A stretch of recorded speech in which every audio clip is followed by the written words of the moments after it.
નમસ્કાર, આપ જોઈ રહ્યા છો વીટીવી ન્યૂઝ ગુજરાતી. હું છું અંકુર રાવલ. સમાચારની શરૂઆત કરીએ. રામ મંદિર પ્રાણ પ્રતિષ્ઠાને લઈને મહત્વના સમાચાર. ગુજરાતમાં સરકારી શાળાઓમાં અડધા દિવસની રજા જાહેર કરવામાં આવી છે. તો બપોરે 2:30 વાગ્યા સુધી શાળાઓમાં રજા જાહેર કરવામાં આવી. તમામ જિલ્લા શિક્ષણ અધિકારીને સંયુક્ત શિક્ષણ નિયામકે પત્ર લખ્યો છે અને અગાઉ સરકારી કચેરીઓમાં 2:30 વાગ્યા સુધીની રજા જાહેર કરાઈ હતી. તો આજ મુદ્દે સંવાદદાતા મેહુલ દેસાઈ ફોનલાઈન પર. મેહુલ, રામ મંદિર પ્રાણ પ્રતિષ્ઠાને લઈને એક તરફ ઉત્સાહનો માહોલ, ત્યારે ગુજરાતમાં સરકારી શાળાઓમાં અડધા દિવસની રજા જાહેર કરાઈ. શું વિગતો મેહુલ? બિલકુલ અંકુર, વાત કરવામાં આવે તો કેન્દ્ર સરકારની તર્જ પર જે છે જે પ્રમાણે 2:30 વાગ્યા સુધીની છૂટછાટ આપવામાં આવી, રજા આપવામાં આવી. રાજ્ય સરકારે પણ 2:30 વાગ્યા સુધી તમામ કચેરીઓ જે છે તે બંધ રાખી હતી.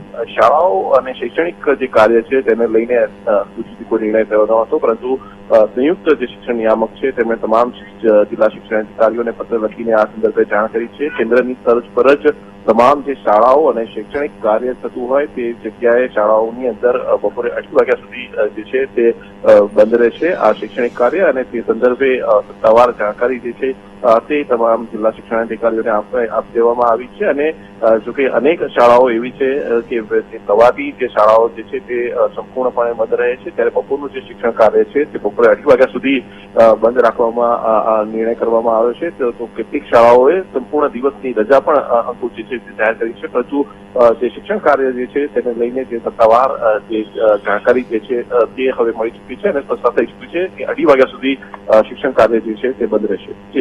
જી બિલકુલ મેહુલ, સમગ્ર માહિતી સાથે જોડાવા બદલ આપનો આભાર.